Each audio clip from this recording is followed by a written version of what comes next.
When I was 30, I married Emily, a high school classmate of mine. Emily was known as a beauty in our class, often referred to as the belle of the class. But she wasn't stuck up.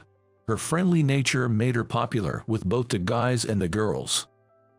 Her father was a CEO of a large company, running a real estate. Emily was, so-called, the heiress of fortune. As for me, I'm just an average Joe, a regular office worker. I didn't come from a wealthy family, nor was I particularly brilliant in studies. Marrying Emily felt like a real miracle. We reunited at a class reunion when we were 25 and hit it off over a popular anime we both liked. Back in high school, Emily and I both loved anime and would often discuss the protagonists and their adventures. Gradually, we started seeing each other outside school and eventually started dating. While we were dating, we never fought, and for a while after getting married, we enjoyed a harmonious life together. Then a year into our marriage, Emily gave birth to our son, Kyle. Kyle's eyes would droop when he laughed, just like mine, and his cute mouth resembled Emily's. She dove into parenting books, determined to do her best as a first-time mom. Our troubles began when Kyle was about to start kindergarten.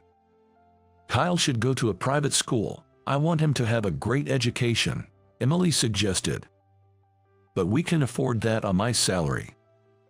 But she smiled and replied, "Don't worry about the money. My dad will cover Kyle's expenses." Honestly, her words hurt me a lot.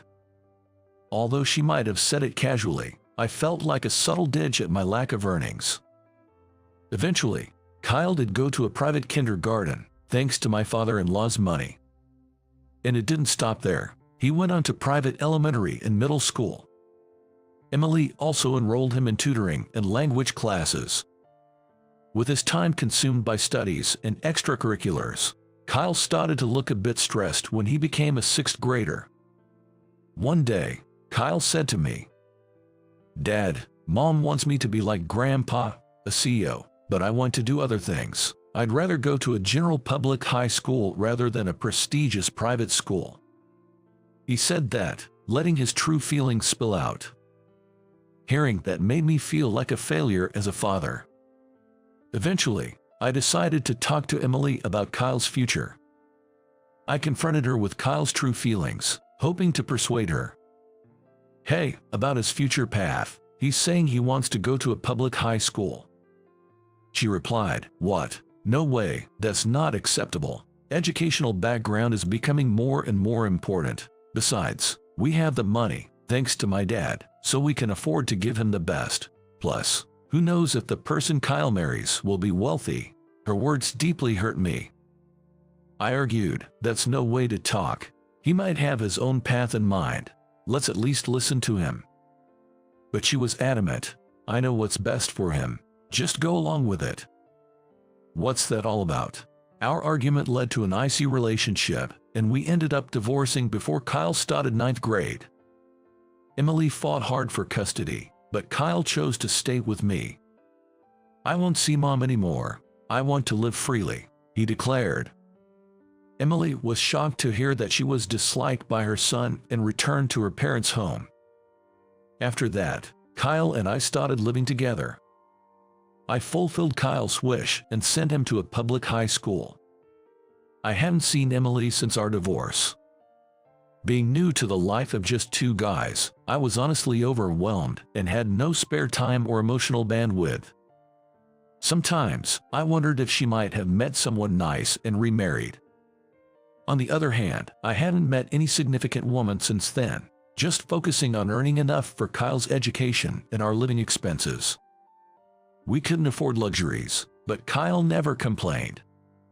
After high school, Kyle went to an automotive technical school and moved out to study and work simultaneously. My son earned money through part-time jobs to cover every expense other than his tuition. He probably didn't want to burden me.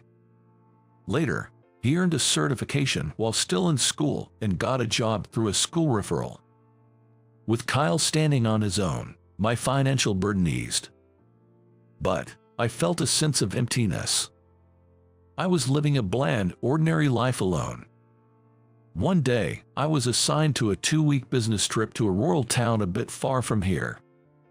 Though I feared getting lost in an unfamiliar place, I managed to find the way to the hotel. The company had booked a long-stay hotel for me, and before checking in, I decided to buy some food at a nearby supermarket. As I was heading to the deli section, I couldn't believe my eyes. What is that? A woman who looked just like Emily crossed in front of me. She was wearing some kind of work clothes. I quickly followed her but lost sight of her. Where is she or Emily? I kept wandering around the supermarket. Shoot, where could she have gone? Ouch, I slightly sprained my foot. I snapped back to reality, questioning what I was even doing. What was I planning to do if I met her again? I couldn't understand why I had tried to follow a woman who resembled my ex-wife. I didn't want to confront her with any resentment, or maybe deep down, I was still holding on to feelings for her after 5 years. I couldn't find an answer. I just wanted to see her again. That much was certain. The next day, after finishing my work, I walked around the area where I had lost sight of her. The supermarket was bustling, especially busy with a sale that day. I couldn't find anyone resembling her. It was a long shot, looking for someone based on such brief information. Maybe she was someone else. And even if I did find her by chance, what then? Just as I was thinking of giving up and heading back, I spotted a woman in the same uniform as the one I saw yesterday. In a hurry, I followed her, making sure not to lose sight of her this time. I wondered what I would do if it turned out to be someone else and couldn't bring myself to call out to her right away. I was also unsure about what to say. Eventually, the woman came out of a door near the restroom, carrying a bucket and mop. I was certain when I saw her face, it was Emily. I hesitated for a while, watching her, but then made up my mind and approached her. "Excuse me, are you Emily?" She saw me, gasped, and her face turned pale. "Tom, is that you?" Her voice trembled as she spoke. The stunned woman standing before me was nothing like the Emily I used to know. With minimal makeup, a gaunt face, and hair not as neatly kept as before. She still had traces of her past beauty, but her cheeks were hollow, showing signs of wear. She said, somewhat embarrassed, "It's been a while. I never expected to meet you here. I didn't want you to see me like this." "I'm actually here on a business trip." I was surprised too. I replied. I just wanted to have a proper conversation with her again. I took out a notebook from my bag, scribbled down the name of the hotel where I was staying and my cell number, and handed it to her. I went back to the hotel and waited for a call. I didn't expect her to contact me so soon, but she did, around 7 p.m. "I'm near the hotel right now," she informed. I felt her tension in her voice.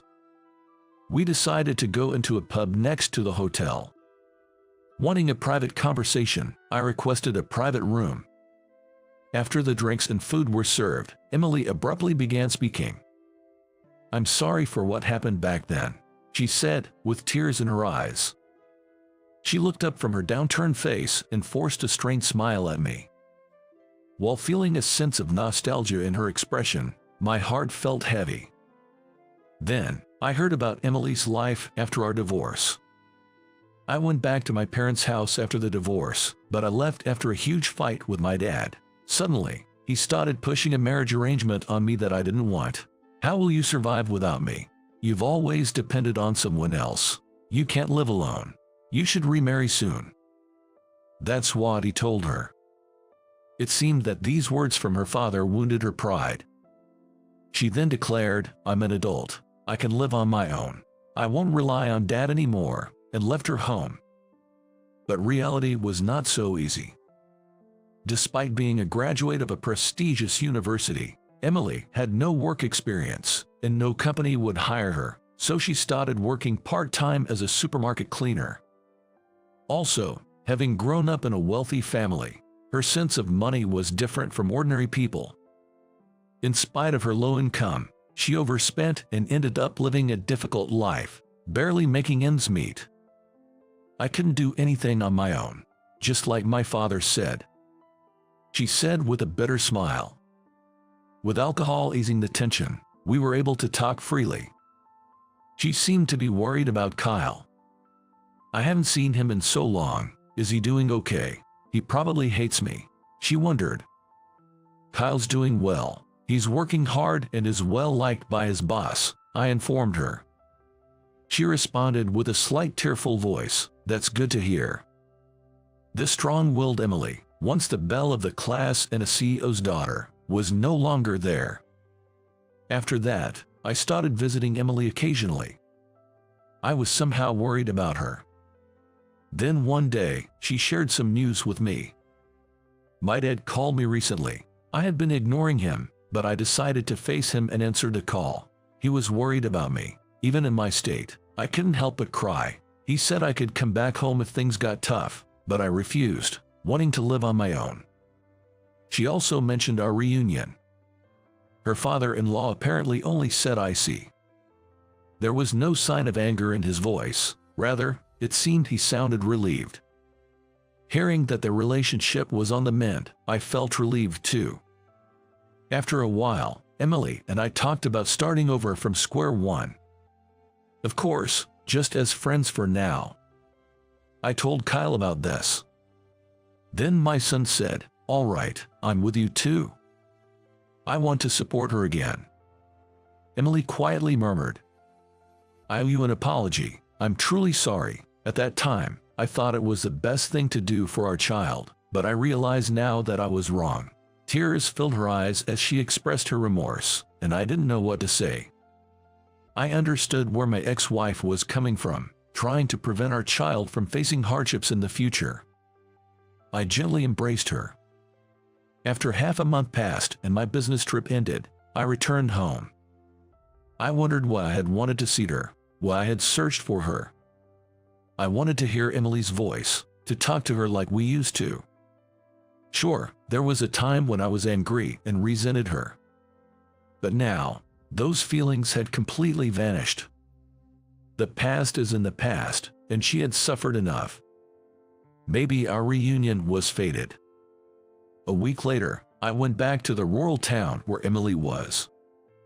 I had something I needed to say to her. I need you. I wanted to convey just that. And on my next day off, I planned to bring Kyle to meet her in that rural town, the three of us together. I think you're mistaken. John is a very reliable person. I was surprised by her words. I never thought someone would speak of me in such a way. The woman's name is Emily. So please keep up the good work, she said, smiling broadly at me. Before meeting her, I had been spending my days in this unpopular shop, feeling unmotivated. My name is John. I'm the hired manager of this shop, which even today is so quiet you could hear a pin drop. It's so boring. The shop I'm in charge of is a bakery chain. And it's one that's been running at a loss for years. I was assigned to this failing shop for a reason. To put it simply, it was like being exiled. Moreover, I ended up here because of my female boss's harassment. "Oh, the bread isn't selling at all today, is it?" I heard her irritating voice. She's Susan, the area manager of this district.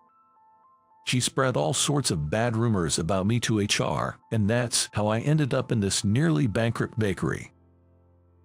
Hello, good to see you. It's always like this lately.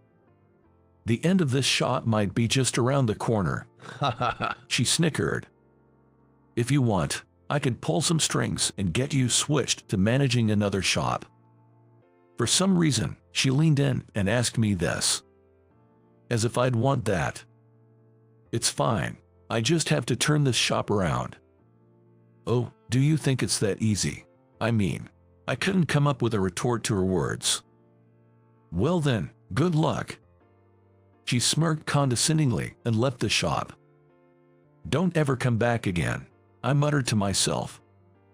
Indeed, I needed some sort of secret plan to revive this failing shop.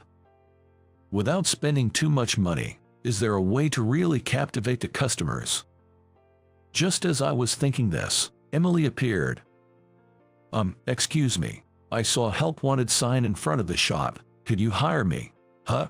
That happened while I was sweeping in front of the shop. A cute young girl approached me. She looked to be in her early 20s. She was a girl with beautiful eyes and curly hair that reached her shoulders, giving her a charming look. Her gaze was fixed on the help wanted poster at the entrance of the shop. Even though the shop was running at a loss, we were always short on staff. But it had been tough finding part-timers, so her offer was timely. Are you interested in an interview?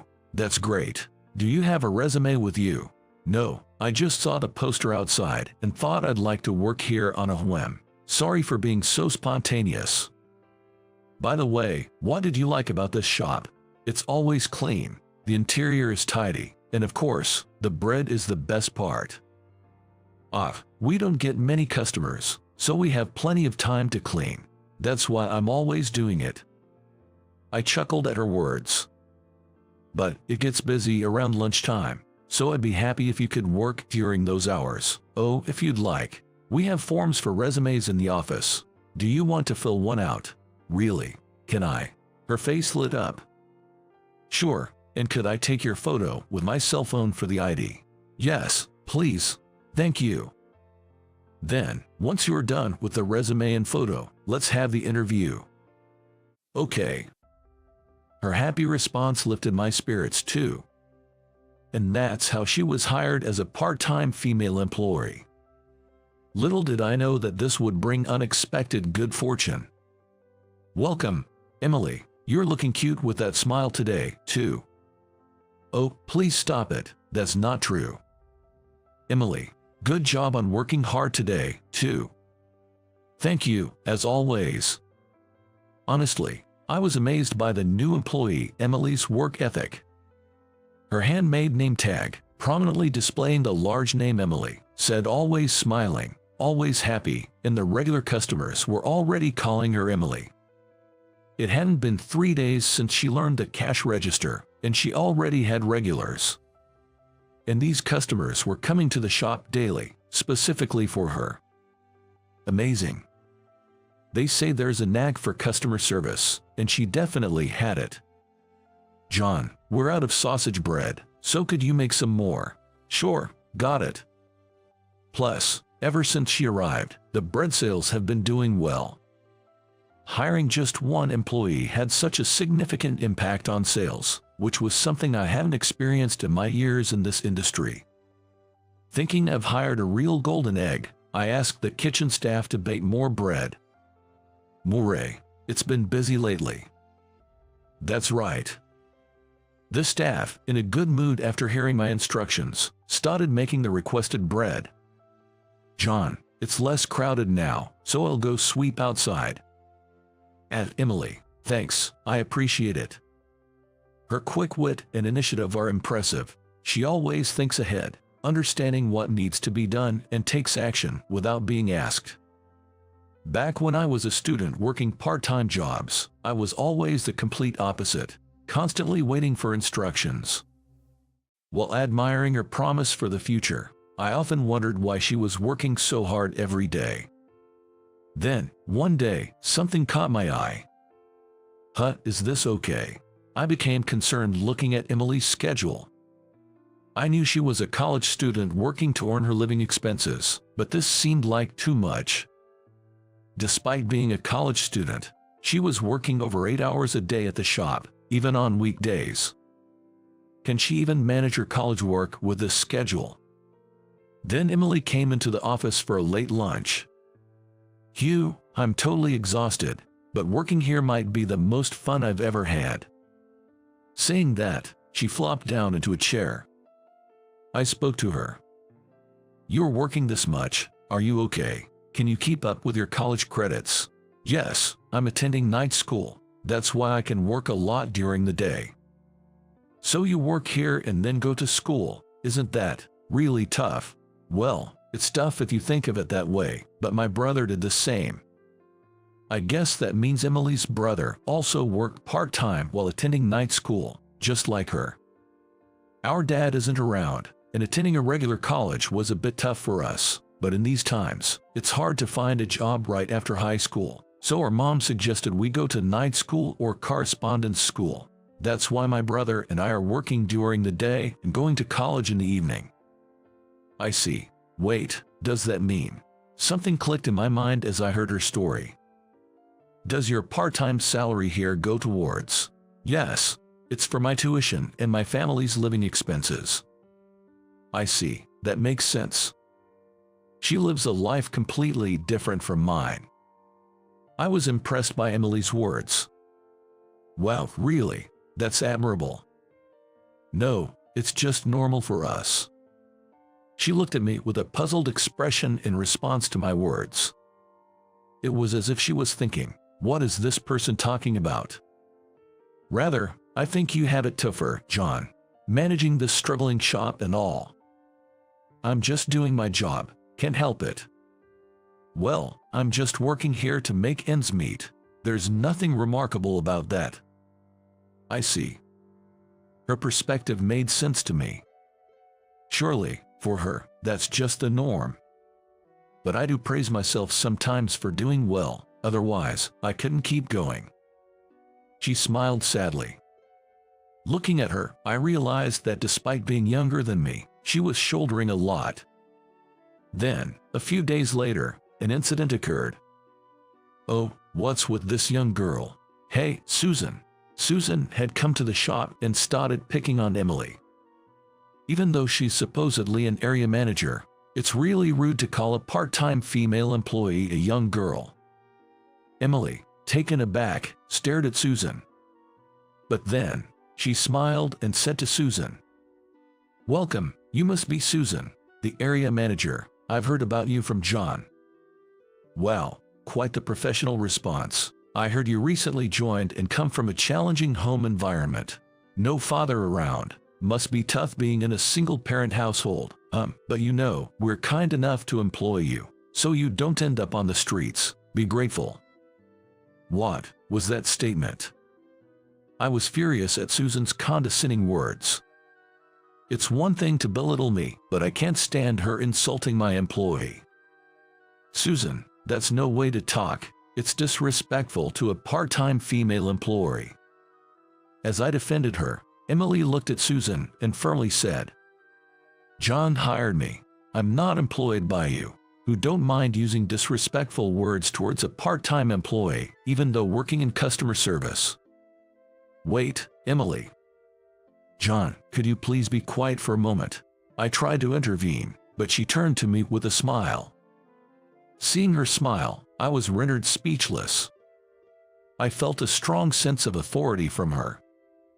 Listen, it's not like John, who was demoted to this loss-making store, is the one paying you. That's not true. John is a very reliable person.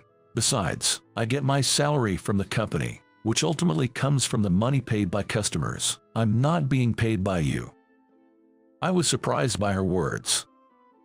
I never imagined she could be so assertive, always being so cheerful. You, acting all high and mighty for a part-timer. I could easily have a word with HR and get your evaluation dropped. Susan was red with anger. Then Emily looked out the window and said, "Ah, looks like Grandpa's here." A fancy black car had pulled up outside the shop. And seeing the person who got out of the car, I was so surprised that my mouth hung open, unable to close. The person who walked through the shop's door was none other than Mr. Anderson, the president of our company. What is Mr. Anderson here? Even Susan seemed panicked by this. Emily then spoke to Mr. Anderson. "Geez, I had no idea Grandpa managed this store. If I'd known, I wouldn't have applied." "What's wrong with working for me? Don't you like it?" "Well, Grandpa, you always come to check on me and my brother like this. It makes it hard to work." You must be John. Emily always talks about you. Thank you for taking care of my granddaughter." Mr. Anderson said. Wait, Emily is Mr. Anderson's granddaughter. Susan was staring at Mr. Anderson, turning pale. No way. I thought she was from a post-single-parent family. Emily spoke up, looking embarrassed. He's my maternal grandfather. I kept my father's surname after he passed away. Then the night school story. Well, you know, there are many people in the world who work and attend such schools. Our mother believes in not relying on our grandparents and doing things ourselves. They watch over us as we strive to do our best. I can't believe you're Mr. Anderson's granddaughter. Susan was pale as a ghost. As Emily said, correspondence and night schools are simply institutions open for working people. It seems that Susan even harbored prejudices against such places that are frequented by those people. So you're unhappy that my granddaughter attends night school? No, not at all. I think she's a commendable young lady, working hard at her job and studies for her mother. Susan forced a smile and gave a sycophantic laugh to Mr. Anderson. Seeing this, I couldn't help but burst out laughing. What's so funny? Oh, nothing. Just, remember this. She spat out. You're an area manager, yet you speak to your junior colleague in such a manner. Mr. Anderson couldn't overlook Susan's inappropriate behavior as a supervisor. Her already pale face turned even paler. Mr. Anderson then said to her, I've heard a lot about you from the employees. I wanted to see if it was true. I stopped by the store today, but it seems the rumors might be true. No, that's a misunderstanding, Mr. Anderson. Regardless, I'll be letting HR know about an area manager who verbally abuses the manager and part-timers. No, please. Susan slumped in defeat. Seeing this, I applauded Mr. Anderson and his granddaughter Emily from the bottom of my heart. After that, Susan was removed from her position as area manager and demoted, now tasked with managing a failing store in the countryside. She was told not to return to headquarters until she turns that store around. As for me, it's busy again today. John, keep up the good work. Since Emily joined, the shop has been bustling every day. Now, we're making enough sales to offset years of losses.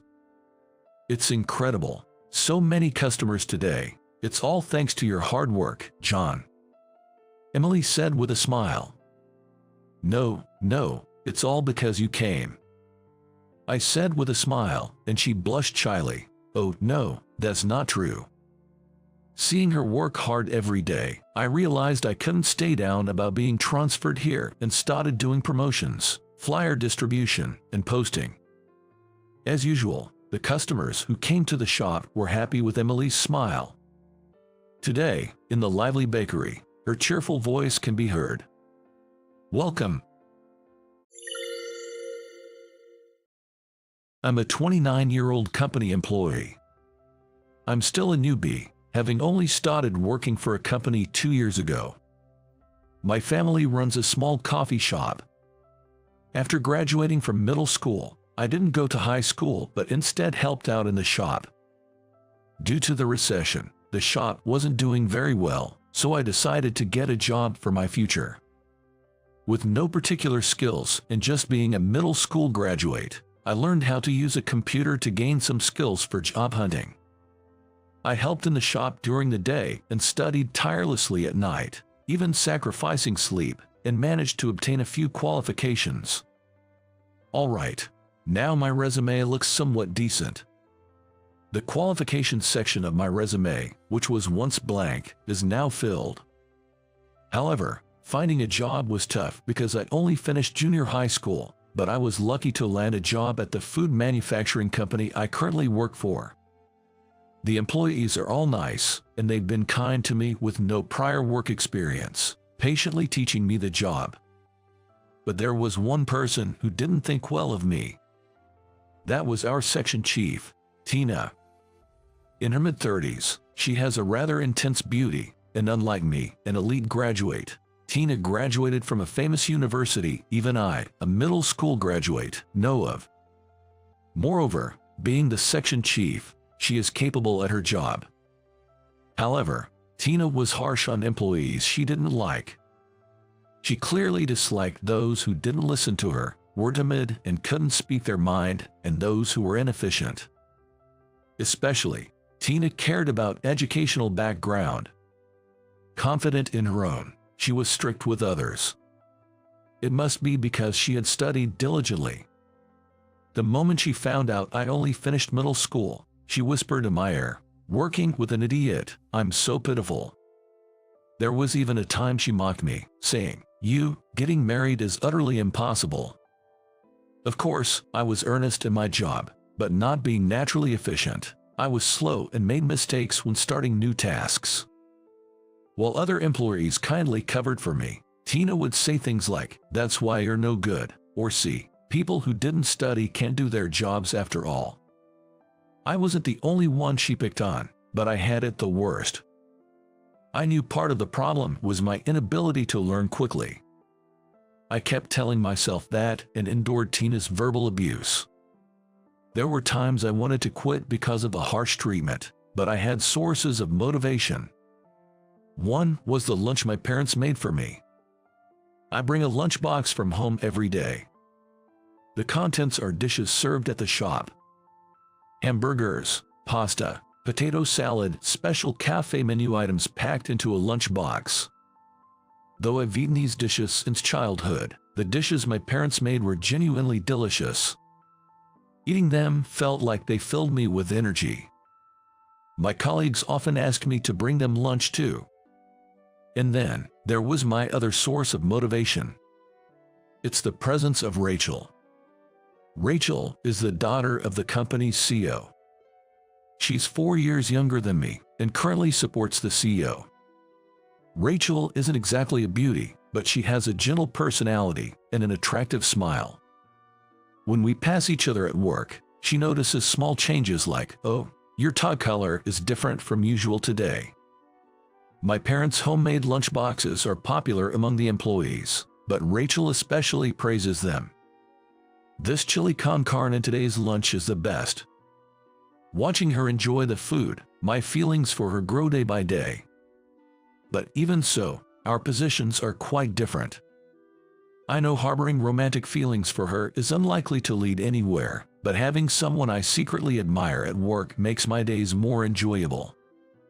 Tina, while being polite to Rachel on the surface, speaks her mind behind her back. She might be the CEO's daughter or whatever, but she can't really work. It's such a nuisance. That kind of woman is only good for her position. That's what they say about people like her, and she isn't that pretty either. Hearing this, other employees would respond with, "Yeah, that's true," or "She's not as efficient as you, Tina," but their faces clearly showed they were troubled by the conversation. Gradually, I started getting the hang of the job, and it became enjoyable to see my abilities grow day by day. Tina continued to be harsh on me, but I got along well with the other colleagues, leading to a relatively enjoyable work life. Then, one day, after successfully negotiating with a client, I was enthusiastically praised by my boss. The client was a tough one to agree to a contract with. Their representative said, "I was moved by your passion. I definitely want to do business with a company that has employees like you." Securing this contract led to recognition throughout the company, and for the first time, I felt like I had achieved something significant. However, one person seemed to find this annoying. Of course, that was Tina. Actually, it seems Tina had failed in that negotiation with the client, which must have been quite frustrating for her.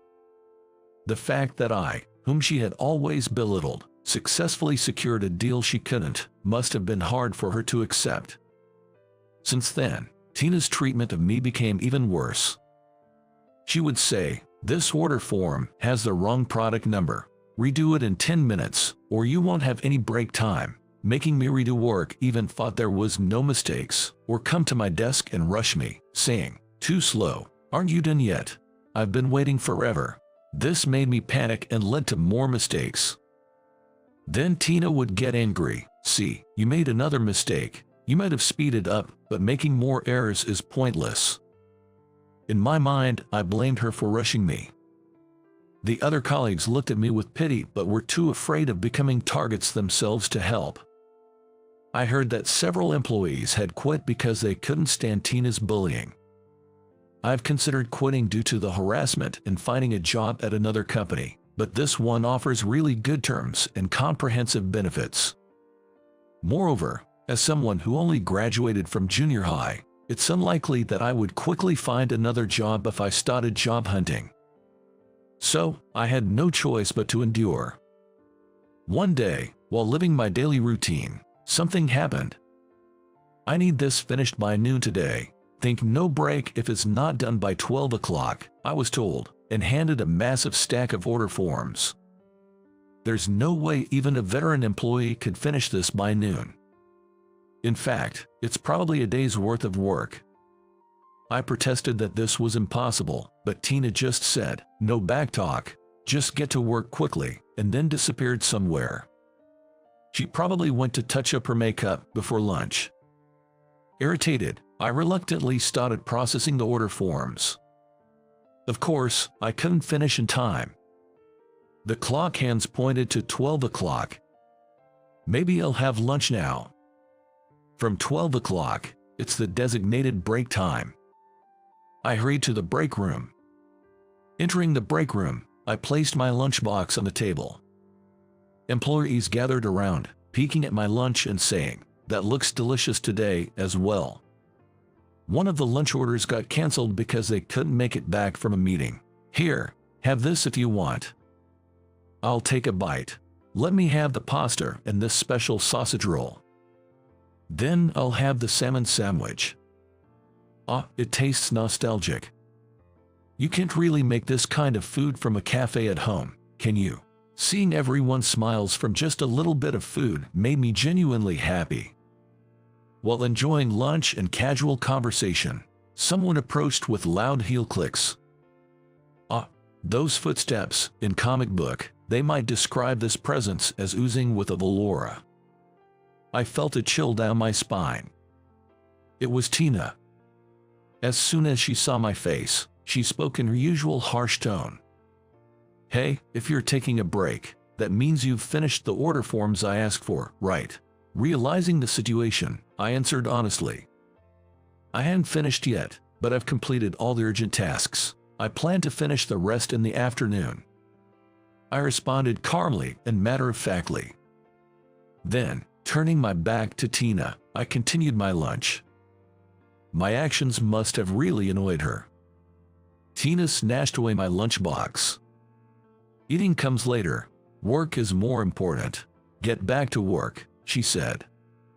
The other employees tried to calm her down, saying, "Come on, Tina," but she was too enraged to listen. Glancing at my lunchbox, she mocked, "I heard your cafe-running parents made this, but it looks like just an ordinary lunch anyone could make. In fact, it even looks unappetizing. No wonder your shop isn't thriving." I couldn't stand her belittling my parents. I couldn't help but say to Tina, "Please stop making fun of me, and could I have my lunchbox back?" Angered by my response, Tina's face turned red, and she poured tomato sauce all over my lunch. "Hey, what are you doing? This cheap-tasting lunch needs tomato sauce to be edible. It suits a junior high school graduate like you," she said. Her actions shocked the other employees, who remarked, "That's going too far." Tina snorted, "It's the stupid employee's fault for angering me." My anger turned to disbelief at her childish behavior. She stood triumphantly, smiling smugly. I was about to say something to her. Just then, "You're the worst," a loud woman's voice echoed throughout the break room. I looked and saw it was Rachel. That day, Rachel had ordered a homemade lunch from my parents. Not every day, but just on Mondays and Wednesdays. Rachel didn't always come to the office on other weekdays, so she only ordered lunch for days she was certain to be at work. Since it was Wednesday, I had brought an extra lunch box for Rachel. Luckily, her lunch was still safely stored in the break room fridge. Rachel, upset by Tina's food tampering, angrily said, "Tina, This is too much. Apologize to Max right now." But Tina, unable to contain her anger, retorted, "Just because you're the CEO's daughter doesn't make you so high and mighty. I'm older and more knowledgeable in work." Everyone around was stunned by Tina's words. Rachel's eyes were red with anger. Then, a large man in a black suit blocked the view. "What's all this noise about?" The voice belonged to the CEO. He was always in the office on Mondays and Wednesdays for client meetings. His office wasn't far from the break room, so he had heard the commotion. Even Tina was panicked by the CEO's arrival. The surrounding employees spilled everything that had happened. The CEO muttered, "I see," and said, "Tina, I wanted to talk to you about something. Could you come to my office for a moment?" "Yes, sir." With that, Tina was taken away by the CEO. "Really, what a terrible thing to do," I muttered. Rachel then said, "I'll eat something else, so please have the other lunchbox, Max." I wanted her to eat it, so I said, "No, please have the lunchbox, Rachel, and consider it a thank you for helping me today. No need to pay." Then Rachel suggested, "How about we share it?" Initially surprised, I was persuaded by her, and we ended up enjoying the lunchbox together that day. Soon after, Tina was demoted from her position as section chief. The reason, of course, was her relentless power harassment towards her junior colleagues. Initially just power harassment, lately, Tina had been slacking off work, dumping it on her junior colleagues. Apparently, her negligence in duties was the final straw. Tina was relegated to a branch office, infamously known as the graveyard. However, rumors about her had spread even to that branch, and finding the environment hostile, Tina left the company within a month of her transfer. Since Tina's departure, I've been able to work more freely and comfortably. After a while, I was suddenly called by the CEO. In the CEO's office, Rachel was also present. Sitting on the sofa, feeling anxious about whether I did something wrong, the CEO said, "Thank you for always providing delicious lunchboxes for Rachel." Then he added, "Actually, I've occasionally helped myself to them too. That food is truly exceptional. It somehow reminds me of her cooking." It seems he was referring to his wife. Rachel's mother had passed away due to illness when she was 5. Rachel always loved the bolognese pasta her mother made, and she said she still remembers the taste and hasn't forgotten it. Coincidentally, that taste closely resembled the bolognese served at my parents' cafe, reminding her of her mother. After the CEO finished explaining, he said, "Anyway, the delicious lunchboxes are great. I have a request," and proposed the following. He wanted me to provide lunchboxes on a larger scale for the company employees. Of course, our cafe wasn't selling lunchboxes. We did catering, but not frequently. For that day, I responded, "I'll discuss it with my parents," and they agreed quite readily. Rather, my mother was enthusiastic, saying, "I'm so happy to be praised so much. I'll work even harder from now on." My father also expressed his appreciation, remarking, "It's really a blessing." Since then, my parents began providing lunchboxes for the company.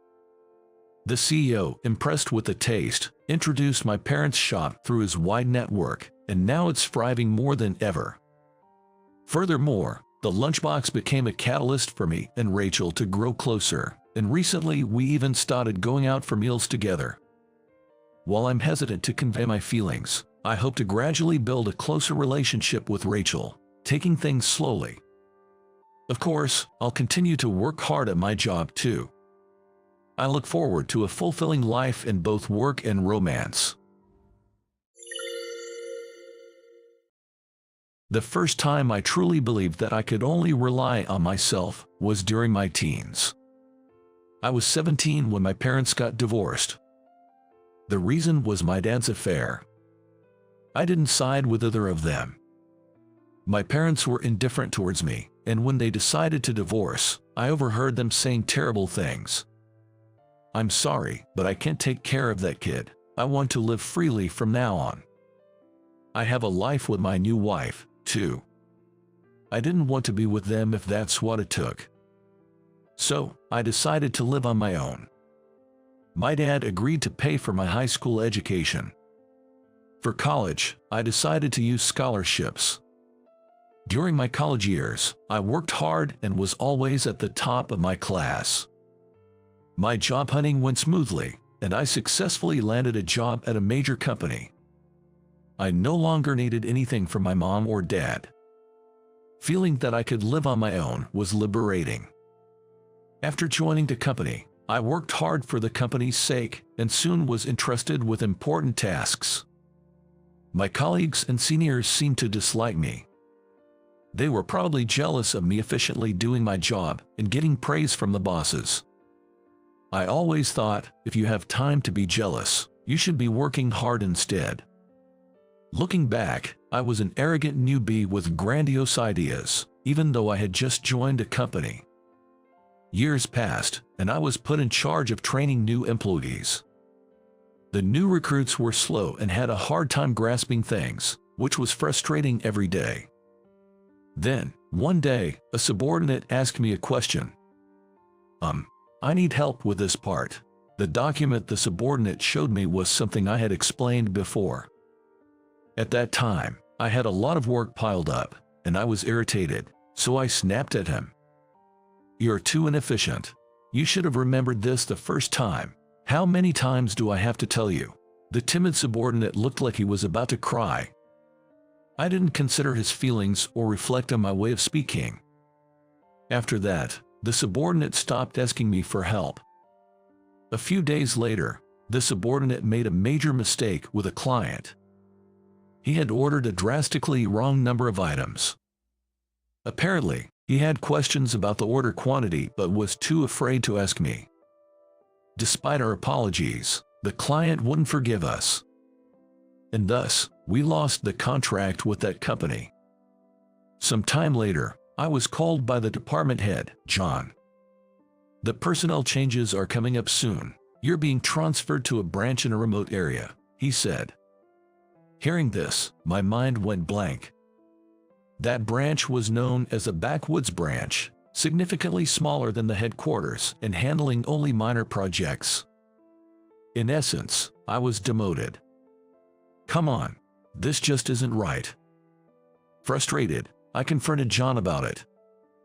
"Is this because of the mistake my subordinate made recently? That wasn't my fault, it was his. He should be the one held responsible, not me."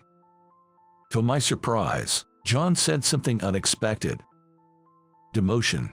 No, it's not like that. That place is my hometown, actually.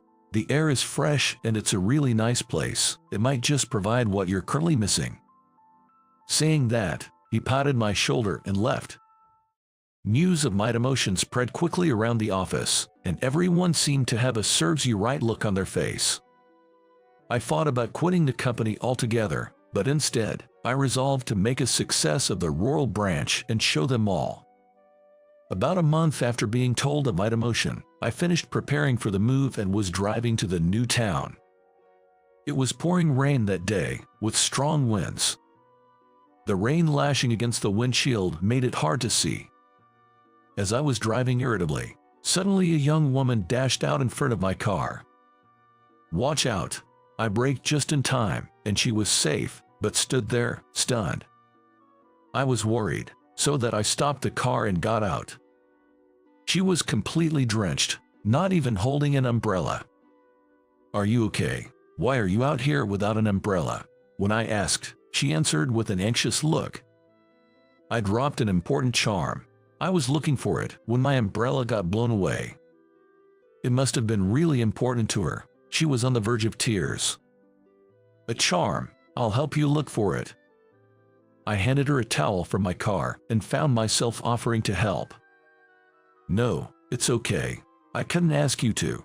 She looked down as she spoke. "First, you need to change out of those wet clothes before you catch a cold. There's a big clothing store just over there. Shall we buy you some dry clothes?" Yes. Somehow, I couldn't leave her alone, and I drove her to the roadside clothing store. After parking the car, I handed her an umbrella. "I'll wait here for you." Thank you so much. After waiting in the car for about 15 minutes, she returned wearing a new shirt and jeans. We then went back to where she lost her charm and started searching. It fell on the road, right? Are we looking in the right area? Yes, I think so. We searched thoroughly from one end of the crosswalk to the other, under the umbrella. Then, something glittered in a gutter across the road. Isn't that your charm over there? Yes, that's it.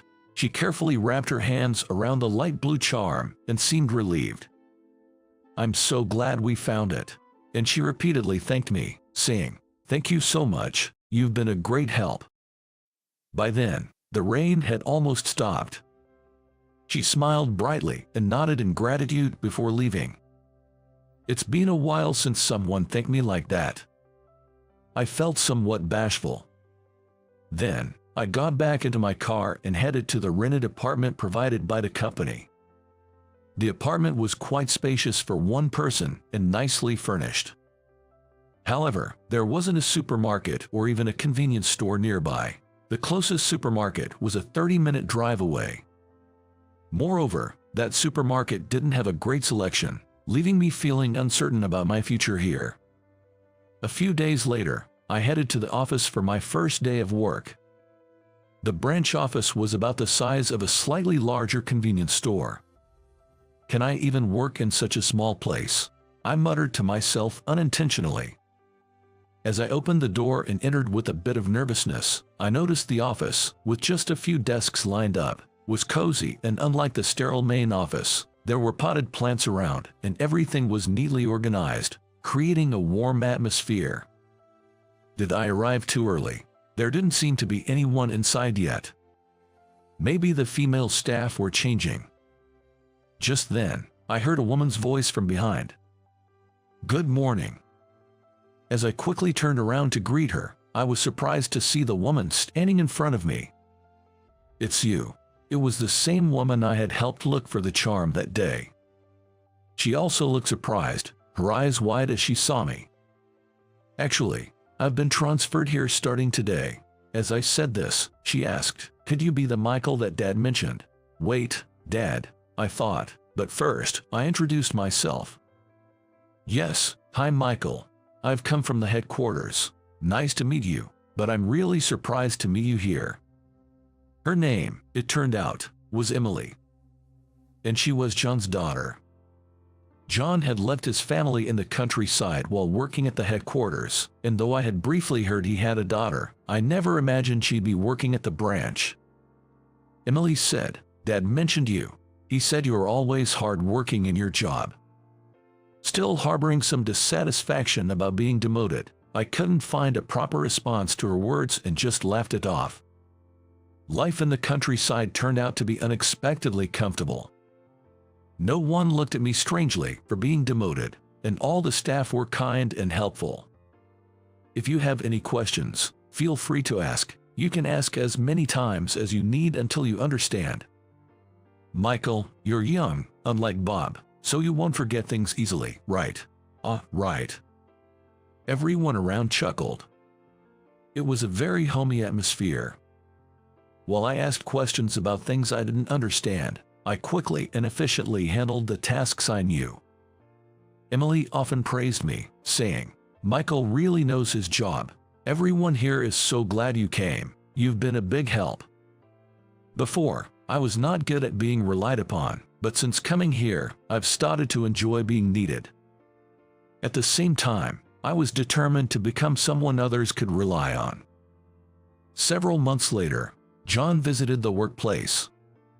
Initially, I had resented him, but now, there was not a trace of that feeling left, only gratitude. I immediately went up to greet him with a smile. Long time no see.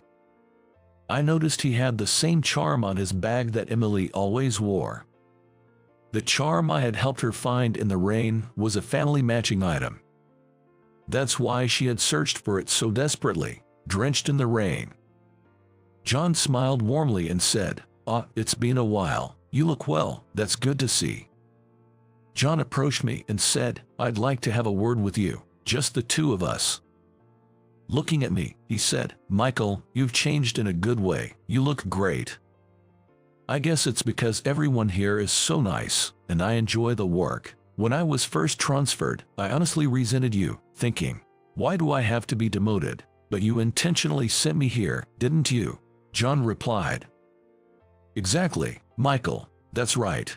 I wanted you to learn more amongst people. Remember, you always tried to do everything on your own." To his words, I jokingly yet sincerely responded, "Thank you for demoting me." But that was truly how I felt. John laughed and said, "I told you, it's not a demotion."